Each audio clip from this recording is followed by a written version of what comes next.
So again, we want to solve another inequality. So to solve the inequality, again, our goal is to find the zeros.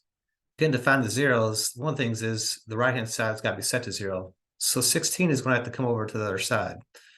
So we're going to have this 3x squared plus 8x minus 16 is less than 0. So again, to find the zeros, we're going to set the polynomial equal to 0. Equal to 0.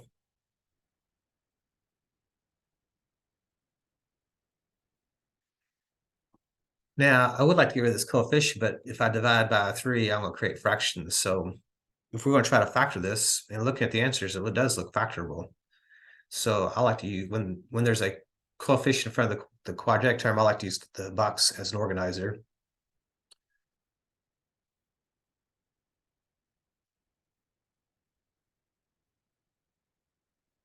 So the quadratic term is 3x squared. It goes here. The constant, the negative 16, goes down here. Now the catch is we're trying to build the linear term. We're trying to build this 8x. And the way we want to do that is we want to multiply this 3 times this 16, and that'll give us our number we need for big T. This will help us kind of narrow down our options. So if I use my calculator over here, again, we can quit this, clear this. So 3 times negative 16 should be negative 48. So we do have a negative 48. But we want to find the factors of negative 48 and make sure I pay attention. This time it's got to be an 8. Wrote that down wrong last time. So what are the factors of a negative 48? Well, again, I know 1 and 48, 2 and 24, 3 and 16, 4 and 12, 5 no, 6 and 8, 7 no, 8 and 6. So that should be my factor pairs. Again, if you're not good with the factor pairs, you can type a little strategy into the calculator. Remember what that was?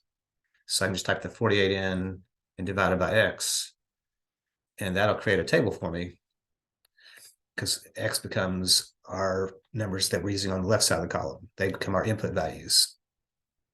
So second table, and again, we just want, notice how we want these guys here. So 1 and 48, 2 and 24, 3 and 16, 4 and 12. Notice that 5 gave me that decimal. That's not what we want. 6 gave me 8. 8 gave me 6.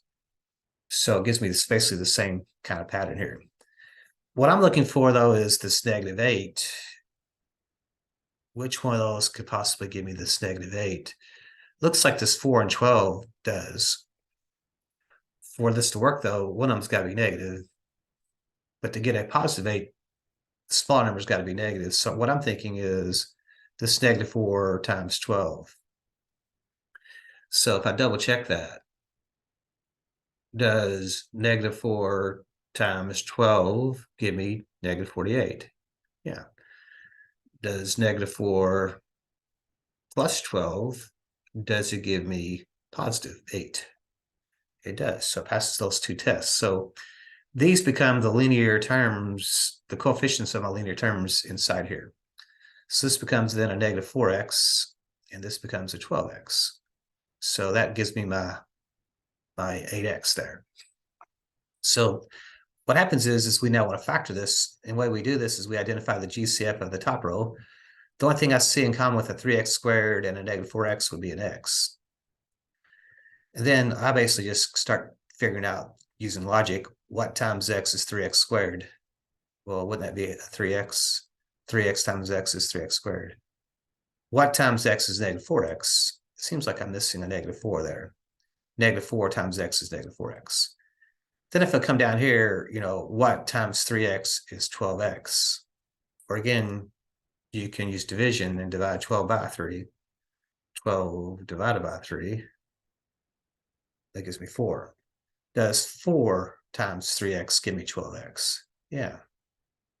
Does 4 times negative 4 give me negative 16. Yeah, so the outer edges become my factorization.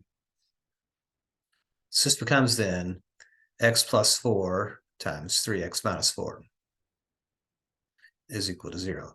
So to find the zeros, we just set each one of these equal to 0. So x would equal negative 4, and if I move the 4 over and then bring the 3 underneath, that's going to give me x equals 4/3. So slide the 4 over, and then the 3 goes underneath, and that gives me my 4/3. So that would be my two solutions, negative 4 and 4/3. So on my number line, the negative 4 would be to the left, and the positive 4/3 would be over here somewhere to the right. Notice how, again, if I'm using graph behavior, this parabola does open up. So it's going to open up like this, go below, and then come back up and cross through this 0 as well. So remember, I'm treating this like the x-axis. So if I'm below the x-axis, the y values are negative. If I'm above the x-axis, the y values are positive. So notice how it was less than 0. If it's less than 0, what I'm looking for are negative values. Well, the negative values, again, if I follow this along, this is going to be positive, and then it's going to slide into negatives here. Then it's going to go back above the x-axis, which is going to be positives. So it looks like between negative 4 and 4/3. And also, again, you cannot include the zeros. They have to be open-ended. So you have to be using parentheses for that. So it looks like negative 4 to 4/3 would be the one we'd be choosing here. We'd be choosing B. So again, if I wanted to do this using graphing, I could type in y equals. You would still have to set this to 0. So 3x squared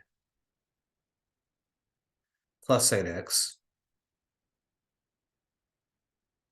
minus 16.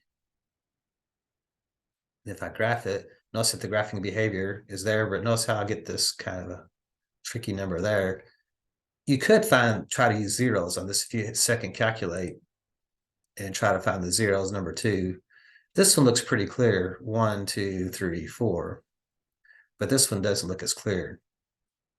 So if I use my left bound, so I'm just slightly to the left there, hit enter, and go to the right of it, it's pretty steep, but notice how I'm just slightly to the right, because notice how there's a sign change from here to here as you go across there. Hit enter again. Notice I'm getting this like 1.33333. So that's basically saying 1 and 1/3, because 0.333s mean 1/3. So 1 and 1/3, if you put that back into an improper fraction, 3 times 1 plus 1 would be 4/3. So you can't see it from there. If you recognize that 0.333 represents 1/3 as a fraction, so you just put that to your memory banks. Okay, so you can kind of see that happening there.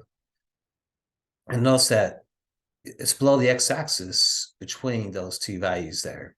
Notice that the table is not going to work really well because my table is not representing this second 0 here, this 4/3. So it gets tricky when it's not integer math using the table. You'd have to tweak your table, and that becomes a lot more work than we want. Remember, you also could find the zeros using the quadratic formula if you wanted to. I'm not going to do that on this example here, but you could have used the quadratic formula to find the zeros as well.